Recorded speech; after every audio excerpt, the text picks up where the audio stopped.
Teaching the lunge. When teaching the lunge, we start out with an exercise that's called a split squat. With your split squat, it's a great way for you to figure out how far apart your feet should be and get used to getting your knees to 90 degrees in the front and in the back. The difference between a split squat and say a lunge is that our feet stay planted in the same position the entire time, versus with a lunge, you're either stepping back or stepping forward or sometimes even stepping to the side. So when I'm teaching a split squat to someone, the first thing I get them to do is have their feet shoulder width apart, and then from there they step directly back. I want to keep my front foot pointed nice and straight. I'm going to have my hands by my side or on my hips, and I'm going to lower down, not to the point where my knee touches the floor, but anywhere from a ½ inch to an inch above the floor. So I'm lowering down, that's 1. I'm going to lower down, that's 2.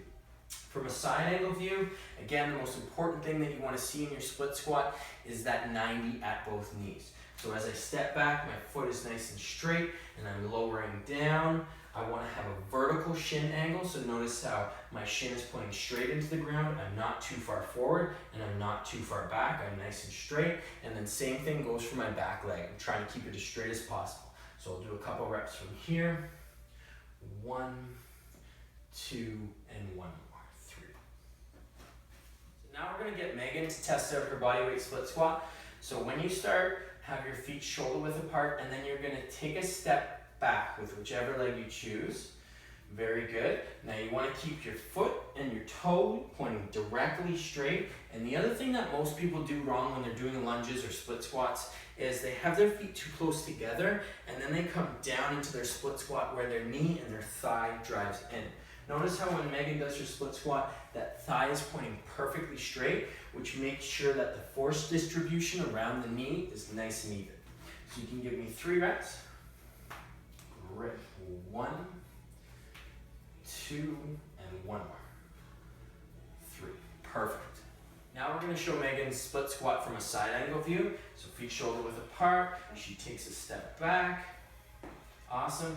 And now as she lowers, what you want to think of, you don't want to think of the front leg, you want to think of the back leg. Just dropping that back knee straight down into the floor, not touching the floor, a little bit above, and then she's going to have this shin hopefully be vertical. So give me 1 rep. Good, and that's perfect. 1, go again. 2, awesome, and 1 more. 3, and I'll get you to go down this time and just stay there. So notice how as she's down in her split squat, this leg is pointing straight into the floor. She's got her hands at her hips, her stomach and her core muscles are on nice and strong, and then she's driving up using that front foot to plant into the floor to come out of her split squat.